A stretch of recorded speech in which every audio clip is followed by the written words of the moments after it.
center, kind of the gel of the O-line. What have you seen out of Nelson now in his third year? I think he's also kind of matured and grown as a leader, kind of stepping into that role a little bit more, a lot more vocal than he was last year. But I mean, like I said, all those guys are, hard workers, high-class guys, and just show up to work every day. Okay, thank you. BRAELON, how would you sum up the last 9 or so months, obviously, with the head coaching transition, the new offense implementation, and now it's finally game week? How would you sum up the last couple of months? I would sum it up by saying it's been a long road, a long journey. The mad drills, the spring ball, everything. But now it's finally here, and we get to see it pay off finally. Every time we've talked the last couple of months, we've talked about the hype, the outside noise. But how excited are you now to have something tangible, something real with game day coming up on Saturday? Yeah, it's very exciting. It's obviously the one thing you look forward to. All the training and stuff. That it's to prepare for these moments. We have our first one this Saturday, so definitely can't wait. Bryson seems to have really implemented himself at the wide receiver position. From your perspective, what have you seen from him and his growth over the course of the last few months? Yeah, I mean, he's been a dog. The first day we got to really see him play because we didn't really get to see him that much in the spring. He was out with injury, but the first time we saw him play, we were like, well, this guy could be the real deal. And he's kind of just proven that time and time again over camp. And I'm definitely excited to watch him play this season. I think he'll be a huge factor for us.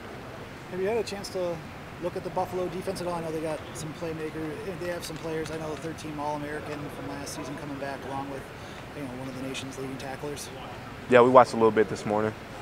And anything stick out to you about the defense that they run, or what they'll try to force you all to do? Not really. I think what they do is pretty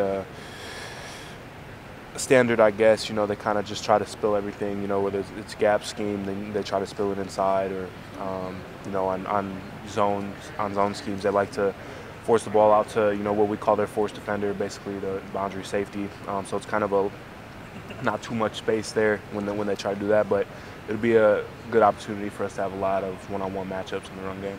Jackson Aker seemed to kind of turn a page there midway through fall camp. I'm curious what you saw in him coming off that injury, and what type of future do you think he may have here down the road? Yeah, I think he just was gaining more confidence in himself as the summer went on, and I think Coach Baldwin did a great job in helping him with that. He's a big back, so him just being able to, similar to how I was at the beginning of my career, just kind of starting to trust his size and realize that when you're running downhill, people don't really want to tackle you, and he's also a very fast player as well. So just trusting all that, trusting his abilities, I think is what helped him the most. And then you guys obviously find out a lot more in a couple weeks, but how do you just feel about the tight end position right now after the losses you had in the preseason? Riley's still out, and now you got a true freshman in there who's never played a collegiate game, and too deep. Obviously, they may not be huge factors in the passing game, but that position traditionally is an X-factor role in terms of blocking for you. Yeah, I think we're solid right now. I mean, Rooch has done a great job, both run blocking and catching the ball. And like you said, Tucker Ashcraft kind of came onto the scene a little bit. And I think he can be a great player for us, regardless of he's a freshman or not. But obviously with more and more reps, game experience, he'll kind of gain more confidence in himself. And I think when he is confident, he'll be a great player for us. Someone like